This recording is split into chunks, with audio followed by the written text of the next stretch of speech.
Have you ever wondered why some people, despite facing the darkest storms, emerge stronger, more insightful, and more compassionate?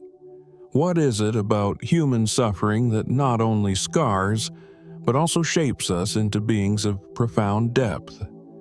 The truth is, suffering is not a mere event in life. It's a transformative force, one that carves out new dimensions within us. And, as Carl Jung once insightfully stated, the wound is the place where the light enters you. The question is, how does this light manifest in those who have suffered deeply? You see, suffering can be a brutal teacher. It challenges our very existence, forces us to confront parts of ourselves we'd rather avoid, and yet, paradoxically, it unlocks something sacred within us. If you've ever felt lost, broken, or torn apart by life's trials, you're not alone. What if I told you that this very pain might be your greatest gift? That within your deepest wounds lies the potential for growth and enlightenment? These people, those who have suffered deeply, don't just survive, they transcend. Jung believed that we are all, in some way, destined to confront our shadows, the hidden, darker parts of ourselves. It's a painful journey, but one that reveals who we truly are beyond the surface. The scars of the soul, like those on the body, tell the stories of battles fought, lessons learned, and wisdom earned. People who have suffered deeply are not defined by their pain. They are defined by how they rise from it, how they transmute their suffering into something meaningful. But what exactly do they have that others do not? What if, instead of seeing suffering as an obstacle, you began to view it as an opportunity? The traits that emerge from those who have faced hardship aren't just about resilience. They're about a deeper understanding of life's complexities, an intimacy with the human condition that few others possess. These individuals don't simply walk through life. They feel it in its rawest form, and it changes them. They are attuned to the subtleties of the soul, capable of seeing the world not just as it is, but as it could be. So, as we explore the 13 traits of those who have suffered deeply, ask yourself this: what if your own journey of pain could be the key to unlocking a profound wisdom you never knew you had? What if the light that comes from the darkest places within you is the very thing that could set you free? Let's dive into the transformative power of suffering and discover how it shapes people in ways most will never understand. There is a certain kind of silence that lingers in the hearts of those who have suffered deeply. It is not the absence of sound, but the presence of memory, carved into the psyche like ancient runes. Carl Jung believed that what we do not bring to consciousness appears in our lives as fate. And for those who have walked through the fire of suffering, fate does not arrive gently. It roars. These individuals do not merely endure pain, they transmute it. Their suffering, like alchemical lead, is transformed, not into gold, but into insight, into awareness, into a self no longer fragmented, but forged. You may recognize them. They move differently, not necessarily slower, but with a weight behind each step, as though every movement carries the echo of something unseen. It is not exhaustion, it is knowing. Jung spoke of the shadow, the repressed, the hidden self we spend our lives avoiding. But those who have suffered deeply have met their shadow face to face and survived. This confrontation with the unconscious leaves marks. Not scars of weakness, but symbols of transformation, of rebirth, of depth. They often see what others miss, the flicker behind a smile, the hesitation before a word. Their perception is not just sharp, it is archetypal. Because they have traveled inward into the darkest corridors of their own psyche, they can read pain in others like a forgotten language. It is not empathy born of theory. It is empathy born of experience, of descent, of having drowned and come back with lungs full of meaning. They no longer fear the dark because they have discovered. The dark is where the soul begins to speak. And yet, paradoxically, they are often misunderstood. Their silence is mistaken for aloofness, their solitude for arrogance. But Jung reminds us, the privilege of a lifetime is to become who you truly are. And that journey is often walked alone. Those who have suffered deeply do not seek noise. They seek resonance. They do not fear solitude. They crave it, because only in solitude do they hear the faint whisper of the self calling them deeper. And they listen. The first trait, then, is this: profound inner awareness. It is the gift and the curse of having faced one's abyss. They know themselves in ways others do not because they chose it, but because suffering demanded it. And this knowledge, once earned, can never be unlearned. It becomes a compass, a quiet, unshakable sense of direction, not toward what is easy, but toward what is true. Closely tied to this inner awareness is the second trait, a deep reverence for authenticity. Those who have suffered are allergic to pretense. They have seen too much, felt too deeply, lost too thoroughly to wear masks for long. Jung taught that the persona, the mask we present to the world, is necessary but dangerous if mistaken for the self. For the deeply wounded, the mask becomes unbearable. It chafes. It suffocates. So they shed it, not always gracefully, but necessarily. What emerges is raw, unpolished, and deeply real. In a world obsessed with perfection, this rawness can be confronting. It breaks patterns. It resists conformity. It refuses to participate in the performative dance of societal approval. These individuals are not rebels for attention. They are rebels out of necessity. Their suffering has stripped them of illusions. They are not interested in who you pretend to be. They are listening for something deeper. The tremble in your voice, the story behind your silence. They recognize truth not by what is said, but by what is felt. This is not to say they are emotionally explosive or erratic. Quite the opposite. Many become quiet, still, observant. Their authenticity is not loud. It is stable, grounded. Jung said that only the paradox comes anywhere near to comprehending the fullness of life. And these individuals are paradoxes, both broken and whole, fragile and powerful. Their truth is not a weapon, but a mirror. It does not demand. It reveals. And what they often reveal is uncomfortable, because their presence confronts others with what they've been avoiding in themselves. That's the hidden tension. The wounded are not always embraced. Sometimes they are avoided. Because when you stand next to someone who has faced their pain, you must decide, will you face yours too?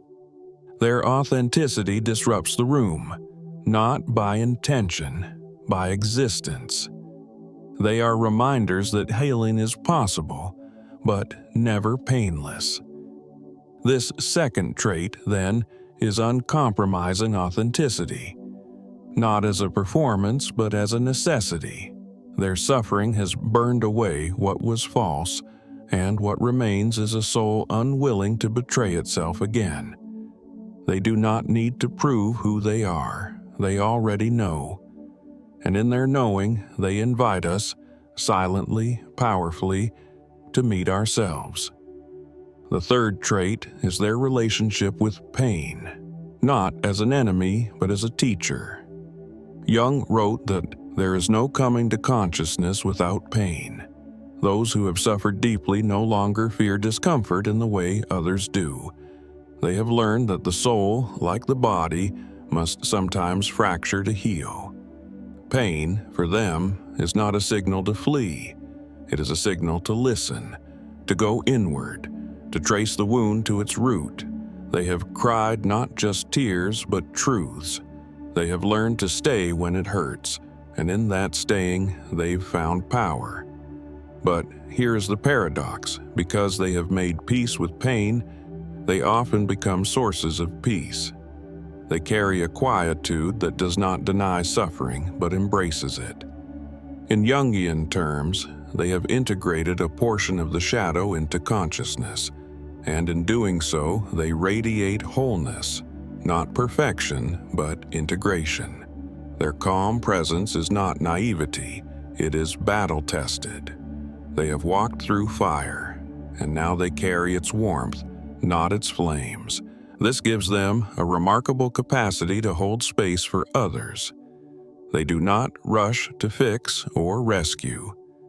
They simply remain.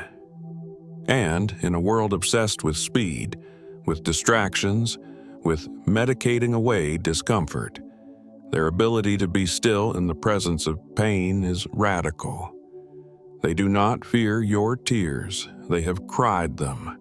They do not flinch at your truth. They have lived it.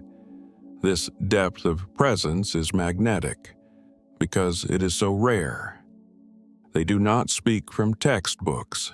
They speak from the unconscious, from the very edge of the known, and yet this strength is often invisible to the untrained eye. It does not look like the heroes we were taught to admire. It looks like quiet endurance, like someone sitting in the storm, unshaken. Jung believed that wholeness, not goodness, was the goal of life. And those who have suffered deeply have moved toward wholeness, whether they meant to or not. Their pain has become their compass, not a badge of identity, but a source of orientation. This third trait is emotional resilience, not the kind that avoids pain, but the kind that allows it, feels it, and survives it with dignity. They are not defined by what broke them, but by what they built in its aftermath. They are not fearless. They are deeply human. But they have made a vow, whether conscious or not, never to abandon themselves again in the face of suffering.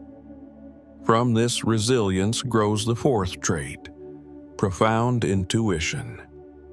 Jung viewed the unconscious as not merely a storehouse of forgotten memories, but a living force, symbolic, mysterious, and always communicating. Those who have suffered deeply become fluent in its language, because when the outer world becomes unbearable, the inner world awakens. Suffering cracks the ego's shell, and through those cracks, the archetypes emerge. Dreams intensify. Synchronicities multiply. The psyche, once silent, begins to speak in symbols. They begin to sense things before they are said. They feel truth vibrating beneath the surface of words. Their intuition is not a vague hunch. It is an embodied knowing. Like an animal sensing a shift in the wind, they can read a room, a person, a situation without logic. Jung called this numinous knowing, a sacred recognition that transcends the rational mind. And those who have walked through grief, loss, betrayal, they often awaken this gift whether they want to or not. This intuition guides them differently. They do not chase what others chase. They are no longer seduced by status or noise. Instead, they follow feeling, depth, resonance. Their decisions may seem illogical from the outside, but they are precise, because they are listening not to trends, but to the soul. And when you live this way, life begins to align in strange and beautiful ways. Doors open, patterns reveal themselves. The unconscious dances with the conscious in an intricate choreography. But such intuition can also be isolating. It separates. It sets one apart. Because when you see, you can no longer pretend you don't. And many people are not ready to be seen. So those with this trait often walk alone, not because they want to, but because few are fluent in the symbolic language they now speak. It is a lonely fluency, a beautiful exile, a sacred burden. This fourth trait, then, is intuitive depth. The ability to feel beyond the visible, to hear what the soul is whispering, and to trust it. They are oracles of their own experience, not because they asked to be, but because suffering opened the gate. And once it opens, it never closes. They are not mystics in robes. They are mystics in silence, in softness, in stillness. And their lives, when seen clearly, are living mythologies. The fifth trait is a shattered relationship with control, and a new, sacred dance with surrender. Those who have suffered deeply no longer believe the illusion that life can be mastered. They have seen how swiftly everything can fall apart, how plans dissolve, how people vanish, how even identity crumbles. And so they no longer grip tightly to certainty. They begin to live with open hands. Jung taught that control belongs to the ego, but surrender belongs to the self. And when life breaks you, the ego's tyranny loosens. In its place, something softer, yet wiser, begins to guide. This surrender is not passivity. It is presence. It is a willingness to participate in life rather than dominate it. Like leaves in a river, they have learned to flow, not out of weakness, but out of trust. Trust in the process, in the unconscious, in the unseen forces that shape our paths. They speak often of timing, of energy, of intuition, not because they reject logic, but because they have come to respect mystery. And mystery does not reveal itself to those who try to control it. It reveals itself to those who invite it. This is what makes them feel different to others. Their rhythm is slower, deeper. They are not rushing to the next milestone. They are listening, feeling, being. Their eyes often seem to look beyond, not at what is, but at what is becoming.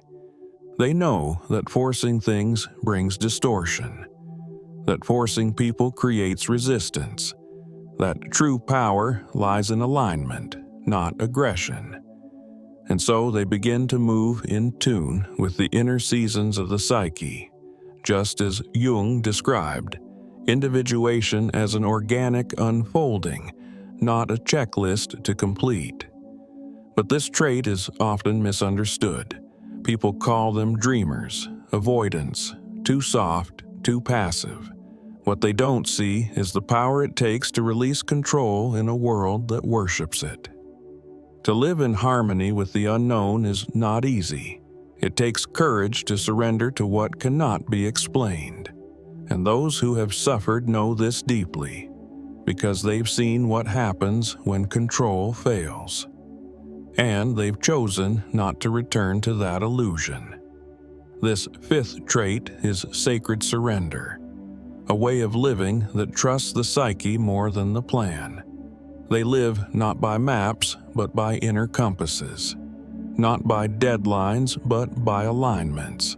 And in this surrender there is peace, a peace that only those who have walked through chaos can recognize. Emerging from this surrender is the sixth trait, emotional honesty. Jung believed that one of the greatest tasks of life was to become whole, and wholeness requires truth. Not social truth, not convenient truth, but inner truth.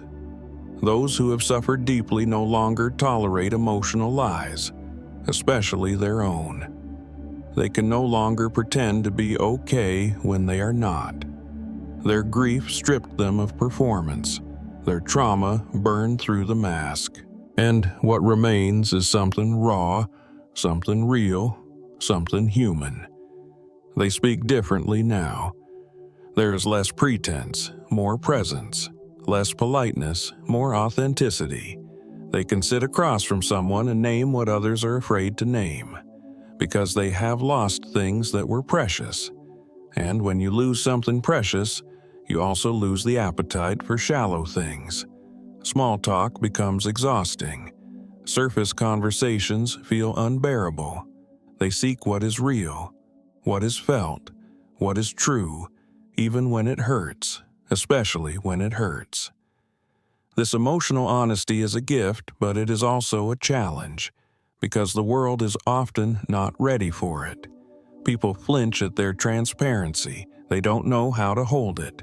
And so, those who carry this trait often walk with a deep sense of being too much, too sensitive, too intense, too deep. But what they truly are mirrors. Mirrors that reflect back what others have buried. Mirrors that expose what others deny. And this can lead to profound loneliness, because emotional honesty is not always welcomed, but it is always needed, especially now, in a culture of image, noise, and distraction. Their honesty cuts through the fog. It reminds others of what they have forgotten. It stirs something ancient, something sacred, something deeply human beneath the persona. This sixth trait is emotional truthfulness, the refusal to betray one's own soul for the comfort of others. Those who possess it have made a sacred contract to live aligned with their truth, even if it costs them belonging. And in doing so, they find a new kind of belonging, one that is not based on masks, but on mutual recognition. A soul-level nod that says, "I see you. I've been there too." The seventh trait is a sacred bond with silence, but not the kind of silence that merely fills a room.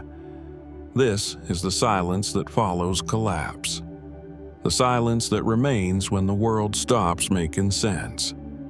For those who have suffered deeply, silence is not a void to be filled. It is a sanctuary discovered. Jung understood that the unconscious speaks not with noise, but through symbols, dreams, and quiet knowing. These individuals do not run from silence.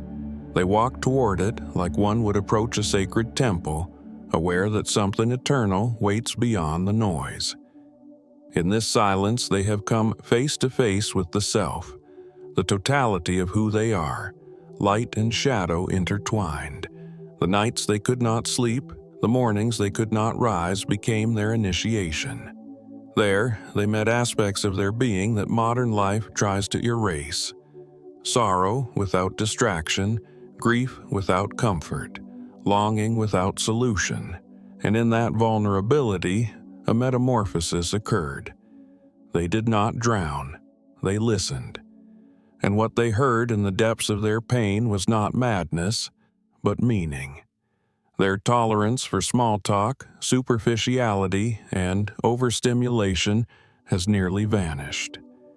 Not because they are jaded, but because they are tuned to a different frequency.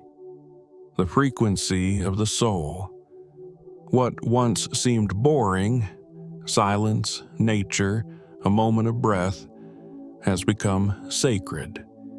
Because in that stillness, they hear what others miss, the language of symbols, the whisper of intuition, the patterns beneath the chaos. Jung called this the symbolic life, and those who suffer learn to live in it. They decode dreams. They follow synchronicities. They sense the invisible undercurrent of events. To the outside world, this trait may appear as withdrawal or emotional distance, but it is not withdrawal. It is depth. They are no longer interested in surface-level stimulation.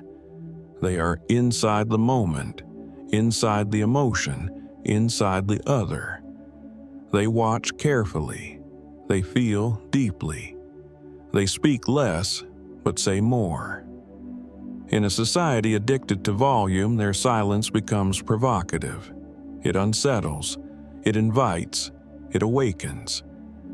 This seventh trait, then, is communion with the sacred quiet, not as escape, but as encounter. They do not fear silence because they have met themselves there. And when you have sat in the temple of your own suffering long enough, you realize silence is not emptiness. It is presence, concentrated, profound, and eternal. From that stillness emerges the eighth trait, the ability to live in paradox without breaking. Carl Jung's entire psychology rests on this principle, the union of opposites, and those who have suffered deeply become paradox incarnate.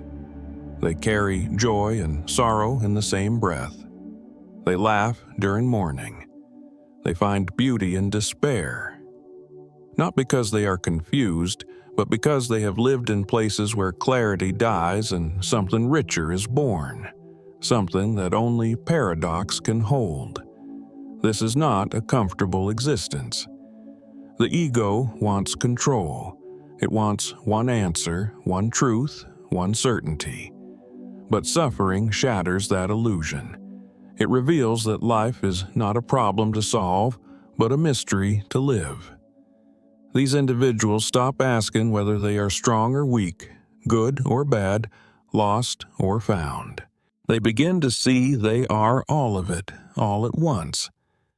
And that truth lies not in picking a side, but in allowing the contradiction to coexist within them.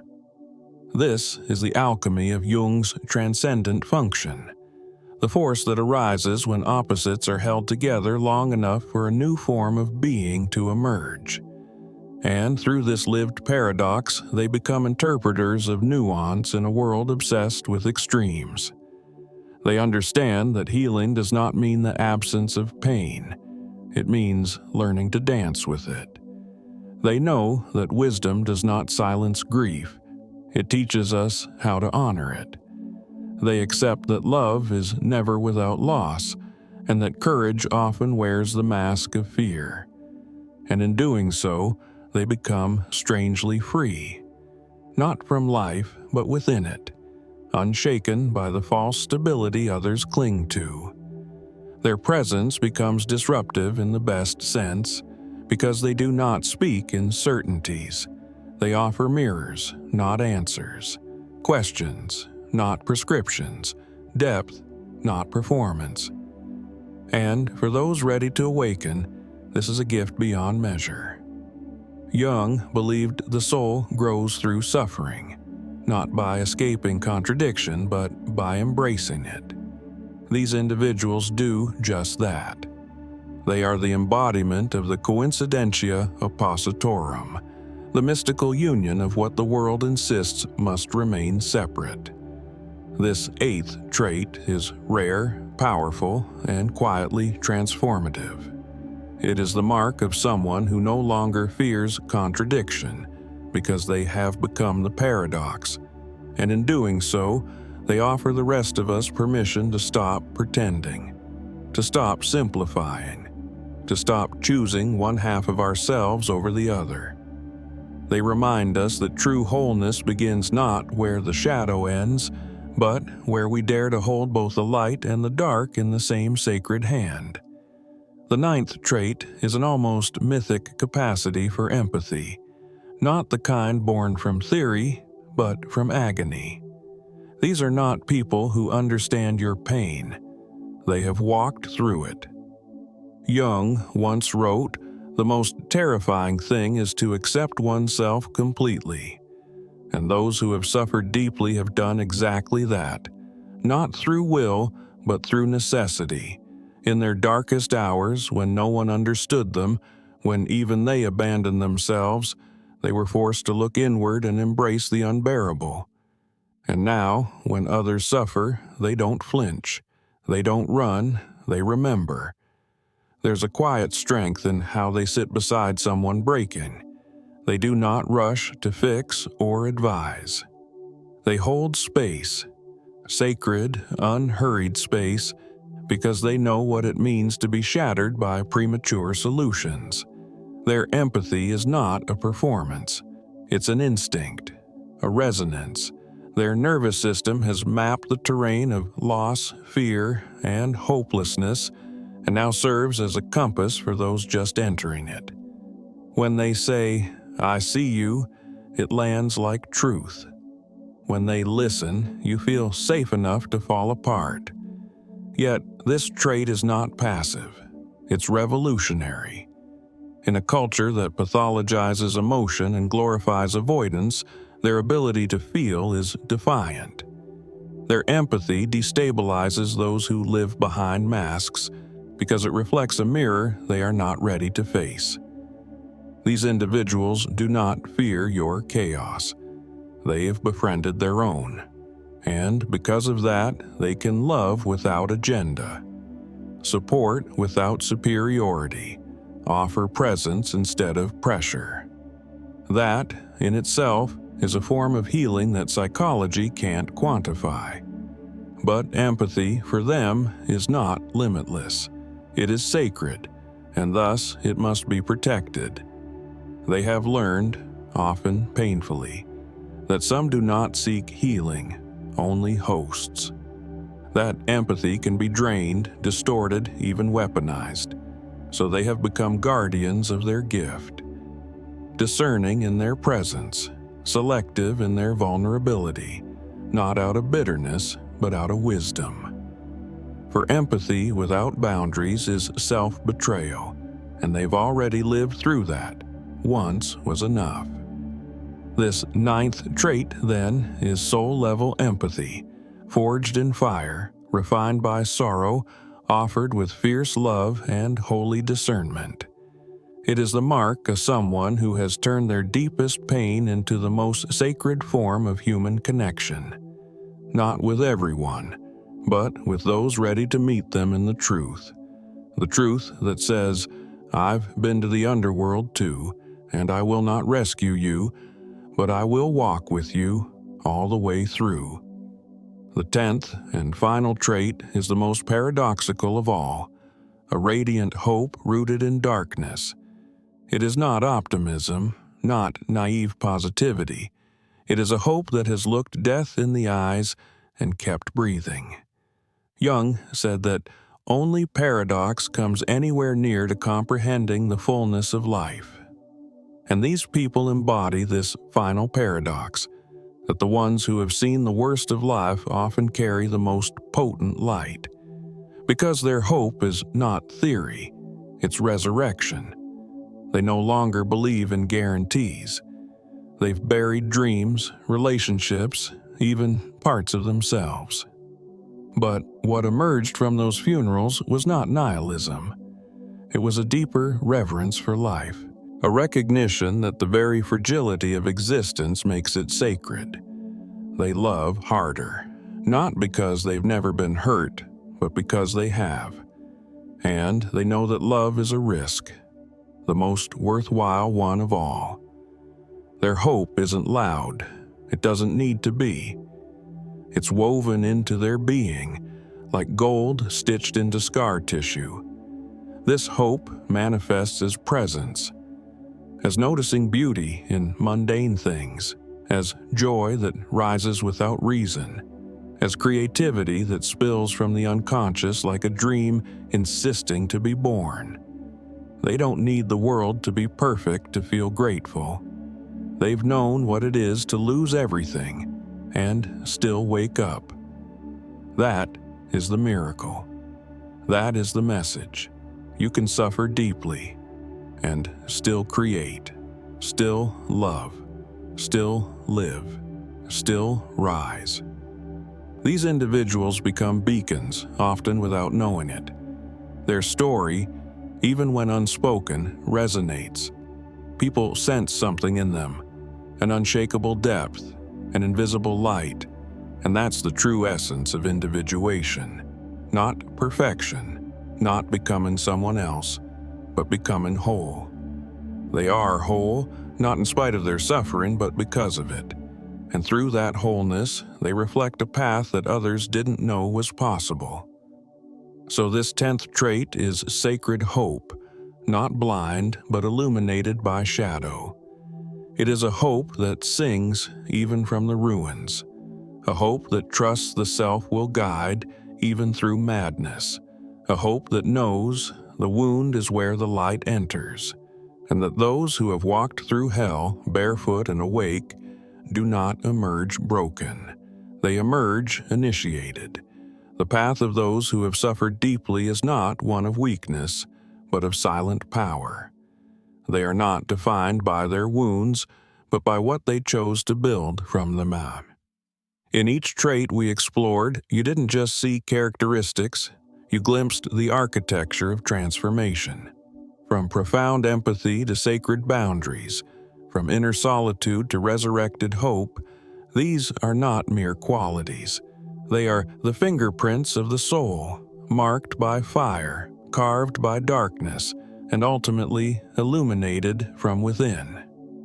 Jung called this the individuation process, becoming who you truly are, not who the world told you to be. But this journey is not linear, nor is it ever truly complete. The people who embody these 13 traits are not finished products. They are living questions, moving paradoxes. They still fall apart, but now they fall with awareness. They still grieve, but their grief has become fertile. They still feel fear, but they walk with it rather than run. And perhaps that is the greatest transformation, not to become invincible, but to become real, fully, painfully, gloriously real. As you listened, something in you may have stirred, a memory, a scar, a truth you had buried. That's not coincidence. That's your shadow recognizing itself. Because these traits are not just observations, they are invitations. To look at your own pain not as something to escape, but as something that has shaped you. To ask yourself, what has my suffering revealed about me that nothing else ever could? And if you can sit with that question long enough, you may begin to see the wound was not the end. It was the door. So let this be that moment. Not just the end of a video, but the beginning of something sacred, a pause, a breath, a reckoning. You are not broken, you are becoming, and what you have survived has prepared you for the very life you are meant to live. If this spoke to something deep within you, something unnameable but true, then hold it close. Let it echo, let it guide, and remember, the soul does not scream, it whispers. Listen. And now, if this journey touched you, not just intellectually but viscerally, don't keep it to yourself. Let it ripple outward. Share it. Comment what resonated most.